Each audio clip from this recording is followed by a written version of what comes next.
বগুড়ার সোনাতলায় Madhupur union BNP ও অঙ্গ দলের আয়োজনে হরিখালী উচ্চ বিদ্যালয় মাঠে আলোচনা সভা ও দোয়া ইফতার মাহফিল অনুষ্ঠিত হয়েছে। বিস্তারিত থাকছে শহীদুল ইসলাম শাহিনের প্রতিবেদনে। গত বৃহস্পতিবার মধুপুর ইউনিয়ন বিএনপির সভাপতি মমিনুল ইসলাম স্বপনের সভাপতিত্বে এবং উপজেলা জাসাস এর আহ্বায়ক উজ্জ্বল হোসেন খোকনের সঞ্চালনায় উক্ত অনুষ্ঠানে প্রধান অতিথি হিসেবে বক্তব্য রাখেন ৩৬ বগুড়া ১ সোনাতলা সারিয়াকান্দি আসনের বিএনপি মনোনীত সর্বশেষ সংসদ সদস্য প্রার্থী, বগুড়া জেলা বিএনপির সিনিয়র সহ সভাপতি ও সোনাতলা উপজেলা বিএনপির সভাপতি এ.কে.এম. আহসানুল তৈয়ব জাকের।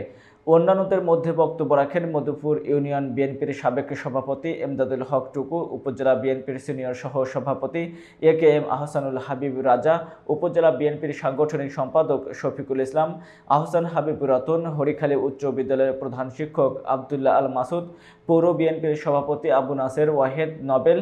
উক্ত অনুষ্ঠানে ইফতারের পূর্বে মুহূর্তে দেশ ও জাতির মঙ্গল কামনা করে দোয়া করেন মাওলানা শামীম হোসেন। এছাড়া উপজেলা, পৌর, ইউনিয়ন, ওয়ার্ড বিএনপির সহ সকল অঙ্গ সহযোগী সংগঠনের বিভিন্ন পর্যায়ের নেতৃবৃন্দ উপস্থিত ছিলেন।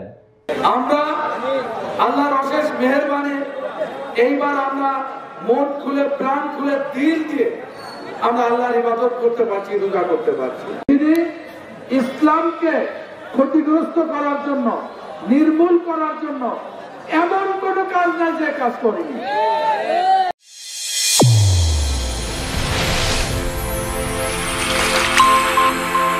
চ্যানেল A1 হৃদয়ের স্পন্দন।